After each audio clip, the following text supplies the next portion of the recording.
Bon. Tire une carte, ok. Maintenant, remets-la dans le paquet.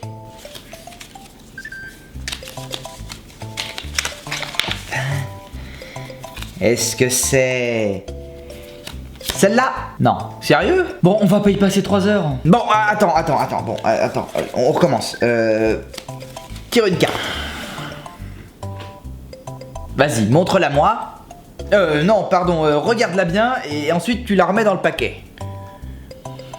Ok. Attention. Est-ce que c'est... celle-là? Un prépuce boursouflé. Hein? Merde! C'est une carte du jeu limite. C'est pas ce que tu voulais faire? Ah non, je voulais te faire deviner le roi de pique. Bah c'est raté. Ah, merde! Eh, mais qu'est-ce que tu fais? Rends-le-moi! Non, tu m'as assez emmerdé comme ça. Tu ne feras plus de tour de magie tant que tu ne te seras pas plus entraîné. Et je sais comment on va faire.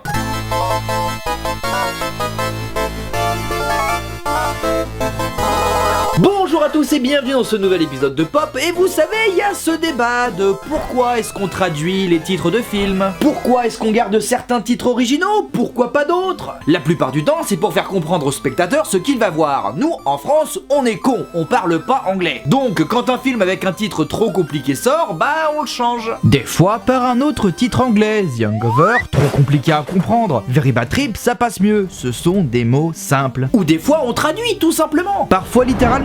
Lethal Weapon, L'arme fatale, Beverly Hills Cop, Le flic de Beverly Hills, Snatch. Attendez. Mais parfois, traduire littéralement, c'est compliqué, parce que souvent, ce qui est cool en anglais devient ridicule en français. Die Hard devient meurt difficilement. The Groundhog Day devient le jour de la marmotte. Alors on change afin que ce soit plus attirant pour le spectateur. Piège de cristal, Un jour sans fin. Tout ça pour dire que le film dont nous allons parler aujourd'hui a eu le droit lui aussi à sa traduction de titre un peu osée. Insaisissable, réalisé par Louis Leterrier, Cocorico. Ce film qui a pour titre original Now You See Me. Et quitte à traduire, heureusement qu'on a gardé Insaisissable. Non, parce que littéralement... Maintenant, tu me vois? Eh ben, toute cette intro à rallonge pour nous parler d'un film de magie. Le film commence par Daniel qui fait un tour de magie qui se termine par la carte affichée sur un immeuble. Ouais, impressionnant sur le papier, mais bon, on nous montre pas le temps de préparation là. Quoi? Bonjour, je suis magicien et je vais effectuer un tour de magie ce soir en bas de votre immeuble. Serait-il possible que vous éteigniez la lumière à 20h30? Et comment je fais pour voir après? Ah bah ça c'est pas mon problème, hein. Moi je fais mon tour pour niquer la gonzesse et c'est marre. Alors, vous marchez? Non. Donc on enchaîne avec d'autres magiciens, un mentaliste / hypnotiseur qui arnaque ses clients, un autre qui pique des portefeuilles et une autre qui pratique le tour classique de je m'évade d'une bassine d'eau alors que je suis enchaîné avant que des piranhas me rejoignent. Un tour cliché, moi je fais le même sauf qu'à la place des piranhas ce sont des moustiques. Mais les moustiques ça vole. Et alors ça pique? Oui mais c'est moins dangereux qu'un piranha. Peut-être mais c'est une douleur que tout le monde connaît. Combien de fois tu t'es fait piquer par un moustique? Plein de fois. Et mordre par un piranha? Jamais. Tu vois? Tu marques un point. De quoi on parlait déjà? Des mecs qu'on peut pas prendre. Ah oui. Bon, chacun excelle dans son domaine. On retrouve le bon Daniel en train de récolter les fruits de son dur labeur. Oh, mon magicien! Vous pensez que les filles disent ça à Gandalf quand elles forniquent avec lui? Il baise Gandalf? Il a au moins 5000 ans dans le bouquin. J'espère qu'il a déjà baisé, sinon c'est plus un mage noir, mais un dieu omniscient. Mais alors qu'il s'apprêtait à conclure, il aperçoit que quelqu'un a placé une carte mystérieuse dans sa poche. Alors il renvoie son ami avec... Je t'appelle un de ces jours. Tu n'as pas mon numéro! Je suis magicien, je le trouverai. Au revoir. élégance. Tous les autres magiciens ont également reçu une carte de visite. Ainsi, tous nos prestidigitateurs se retrouvent à l'adresse indiquée au dos de la carte. Daniel, ou de son surnom Danny, retrouve Henley, la fille qui était son ancienne assistante. Ensemble, ils rencontrent Merritt, le mentaliste, et Jack, le voleur de portefeuille. Ils ont été convoqués par un inconnu qui ne leur laisse que des plans pour un spectacle de magie sans aucune explication, et un an plus tard, les magiciens ont formé un groupe nommé les 4 Cavaliers. Et pour leur prochain numéro, Nous allons dévaliser une banque. ils choisissent donc au hasard José Garcia. Jesse Eisenberg et José Garcia dans le même film, ça c'est de la magie. Ensuite ils font virevolter des foulards, ce qui fait apparaître une machine à téléportation. Ah non, utiliser la post-production c'est de la triche. José se retrouve dans le coffre de sa banque à Paris et se retéléporte avec une pluie de billets. 2 €, on est aux États-Unis, qu'est-ce que vous voulez qu'ils en foutent? Bah dans un bureau de change pour convertir les euros en dollars, en 2013, année de sortie du film, on est à 1 € égale 1,30 $. Ça vaut le coup. T'as vraiment été chercher le taux de change? Oui. Bref, donc ne me demandez pas comment, mais ils ont bel et bien pillé la banque et se font donc arrêter par le FBI. Dylan, un agent fédéral, est chargé de l'affaire, ce qui ne lui plaît pas trop, et doit faire équipe avec quelqu'un d'Interpol, ce qui lui plaît encore moins. Il se retrouve dans une pièce à interroger José Garcia aux côtés de Mélanie Laurent. Il y a trop de Français dans cette pièce. Ah bah je peux te dire qu'en ce moment en France des Français y'en a pas trop. Allez, c'est tout pour moi. Je vous rappelle que je suis toujours en tournée dans tout le Var pour des représentations uniques et incroyables. À Artigonne-sur-Verdon le 12, à Besse-sur-Isole le 18 et à Bagnols-en-Forêt le 14. Alors venez nombreux, petits et grands. Faudra lui reprendre le double de ses clés le plus vite possible. Bon, les interrogatoires ne mènent à rien et les 4 cavaliers sont relâchés. Dylan continue donc son enquête et apprend que le soir de la représentation se trouvait un certain Thaddeus dans la salle. Un ancien magicien qui possède une émission dans laquelle il descend des magiciens en révélant leur tour. Ce qui est très controversé car Thaddeus détruit des carrières, notamment celle d'un certain Lionel Shrike, un magicien que Thaddeus a bien déglingué. Oh! Pas dans ce sens-là. Oh! Du coup, pour prouver qu'il était trop fort, Lionel a fait un ultime tour de magie qui lui a été fatal. Thaddeus emmène Dylan dans la salle de spectacle et démontre qu'en réalité, José Garcia ne s'est pas téléporté à Paris et explique le pourquoi du comment. Et c'est vraiment, mais vraiment tiré par les cheveux. Genre, il explique qu'ils se sont rendus à Paris pour donner envie aux gars d'aller à Las Vegas en jetant des jetons de casino devant lui. C'est pas complètement con comme idée? C'est complètement. Donc après avoir passé du bon temps avec leur producteur, Arthur, les 4 cavaliers donnent une nouvelle représentation, avec des tours de prestidigitation.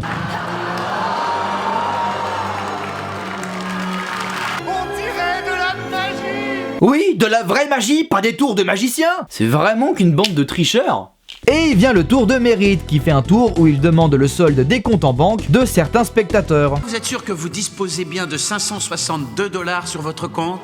Oui, c'est tout ce qui me reste. Eh ben, qu'est-ce que tu fous dans un spectacle de magie dont l'entrée doit coûter une blinde? Ils remercient leur mécène Arthur, mais ils sont en train de le dépouiller et distribuent sa fortune dans le public. Car en fait, Arthur, le riche homme d'affaires, est en réalité un méchant pas beau. Non! La raison pour laquelle ils ont fait ça, c'est que la plupart des gens ont été victimes d'une tempête catastrophique, mais n'ont pas été remboursés par leur assurance. Et ils étaient tous chez le même assureur, la boîte d'Arthur. Ouais, j'avale moyennement ce coup-là. C'est encore un problème de préparation et de paiement. On aurait dû nous introduire ce truc de la tempête ou le fait qu'Arthur détienne une boîte d'assurance. Une phrase ou même les infos à la télé en fond. Mais on n'a pas ça, du coup ça arrive comme un cheveu sur la soupe. Et ça ne fonctionne pas. Mais bon, les cavaliers arrivent à s'enfuir. De son côté, Arthur passe voir Thaddeus pour lui demander de débusquer les cavaliers et de démontrer comment ils ont fait. Le lendemain, l'agent d'Interpol apprend à Dylan qu'il existe une organisation secrète de magiciens qui existe depuis le temps des pharaons et qui se nomme l'Œil. Comment tu en viens à créer une organisation telle que celle-là? Bon les gars, entre les francs-maçons, les Illuminati, les reptiliens et autres Anonymous, ça suffit. Nous aussi on a le droit à notre organisation secrète. Ouais! Alors c'est décidé, nous aussi on en aura une, rien qu'à nous. Ouais mais quoi c'est que ce sera comme type d'organisation? Eh bien nous, notre truc, ce sera les tours de magie. Vous allez comprendre, regarde, tire une carte. Remets-la dans le paquet.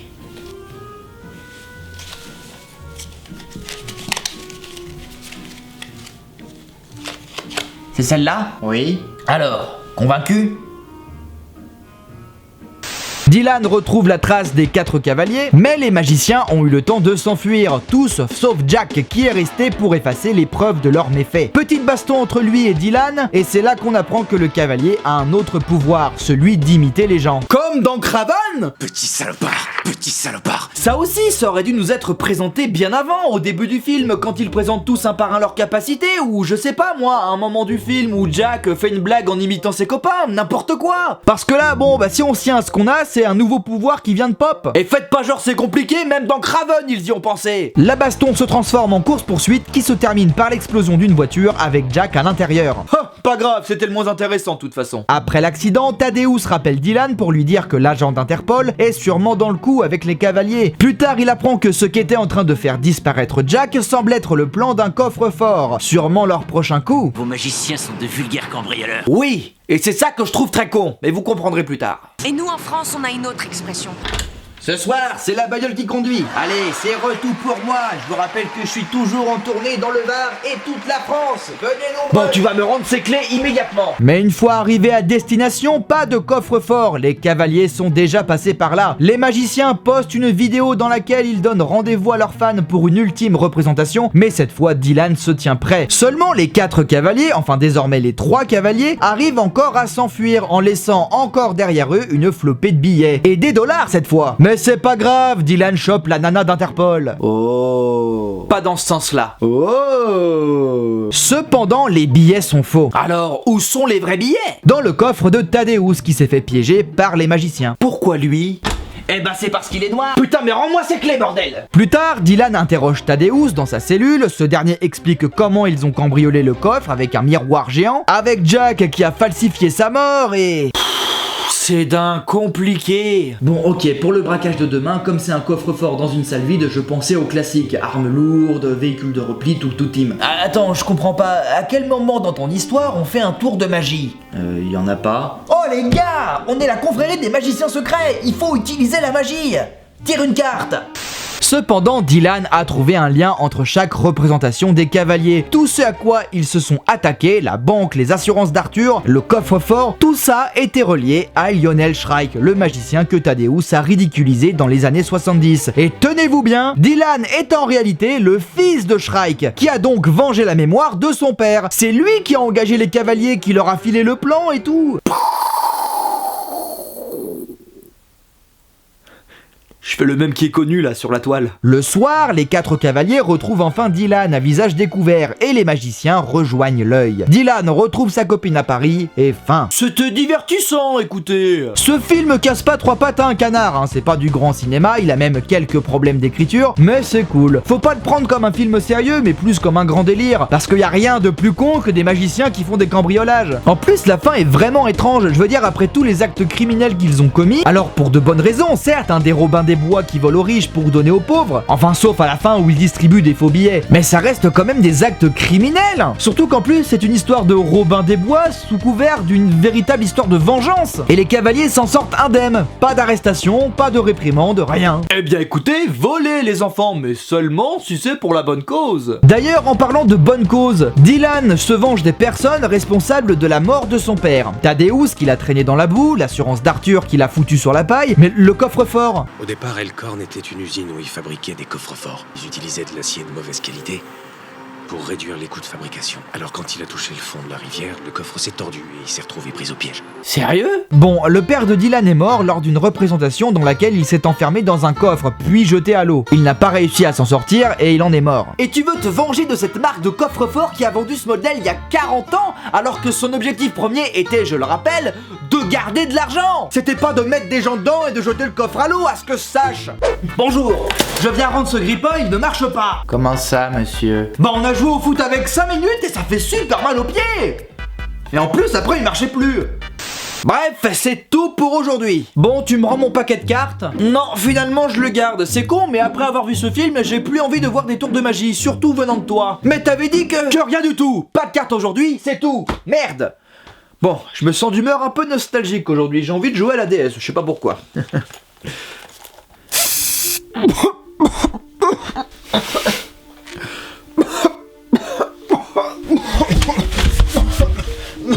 Mais qu'est-ce qui se passe?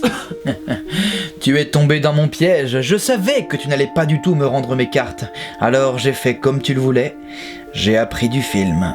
Je t'ai subtilement montré au fil de la vidéo des éléments qui avaient pour objectif de stimuler ton subconscient, afin que tu aies envie de jouer à la DS. Et pour la fumée? Rien ne vaut une bonne diversion. Tu ne t'es pas demandé comment le beauf a fait pour avoir 2 doubles des clés? Je lui ai filé le mien avant de tourner et demandé de venir à un moment clé.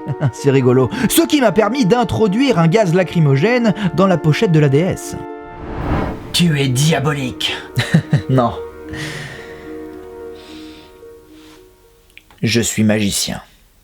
Maintenant, tire une carte. Non!